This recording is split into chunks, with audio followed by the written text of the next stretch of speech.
সাধারণভাবে ব্যবসায়ী মহলে ধনতেরাস দিনটির বিশেষ গুরুত্ব রয়েছে।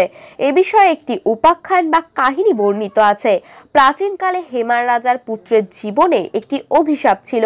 সেটি হলো সে বিবাহের 4 দিন পরেই সাপের কামড়ে মারা যাবে। এই কথাটি জানার পর তার স্ত্রী সারা রাত জেগে থেকে বিভিন্ন প্রকার গল্প গান শুনিয়ে রাত্রি অতিবাহিত করেন এবং তাদের মূল দরজার সামনে বিভিন্ন প্রকার ধাতব অলংকার উজাড় করে রাখেন।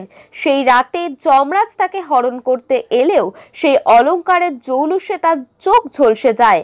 আবার সেগুলি অতিক্রম করে যমরাজ তাদের গৃহে পদার্পণ করতেও পারেন না। তাই অলংকারাদির ওপরেই বসে পড়তে হয় যমরাজকে। পরে যমরাজ সেখান থেকে ফিরে যেতে বাধ্য হন। আর ঠিক পরের দিনই শুরু হয় ধনতেরাস উৎসব। এদিন লক্ষ্মী পুজো, গণেশ পুজো এবং অনেকেই কুবের পুজো করে থাকেন ঐশ্বর্যশালী হওয়ার কারণে। আর একেই বলা হয় ধনতেরাস। হিন্দি ভাষীদের হিন্দুদের মধ্যে এই প্রচলন খুব বেশি দেখা গেলেও বর্তমানে বেশ কিছু বছর যাবৎ বাংলায়ও হিড়িক লাগে ধনতেরাস উপলক্ষে। এবছর করোনা আবহেও তার ব্যতিক্রম হয়নি। উচ্চবিত্ত থেকে মধ্যবিত্ত প্রত্যেকেই আর্থিক সঙ্গতি অনুযায়ী স্বর্ণ অথবা রূপোর অলংকার গহনা ক্রয় করে থাকেন। বড়সড় বাজেটে মানানসই না হলে নিদেন পক্ষে অন্তত রূপোর 5-10-20 গ্রামের সোনা বা রূপোর কয়েন কিনে রাখেন অনেকেই। তবে বিশেষজ্ঞদের মতে সারা বছরের বিভিন্ন খরচের মাঝে শক্তি তৈরি করার জন্য সেই আমল থেকে এই প্রথা চলে আসছে।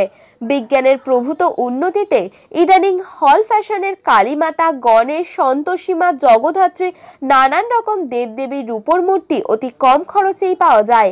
এমনকি থালা, ঘটি, বাটি, চামচ, গ্লাস থেকে শুরু করে শোকেসে সাজানোর জন্য নানান রূপোর তৈরি উপাদান কিনতে দেখা যায় ইদানিং। গতকাল রাত 11টা পর্যন্ত বিভিন্ন সোনার দোকানে ভিড় লক্ষ্য করা যায়। অন্যদিকে সকাল 10টায় দোকান খোলার সময় হলেও আজ সকাল 8টার মধ্যেই স্বর্ণ এবং রৌপ্য ব্যবসায়ীরা প্রস্তুত ক্রেতাদের মনোবাঞ্ছা পূরণের জন্য।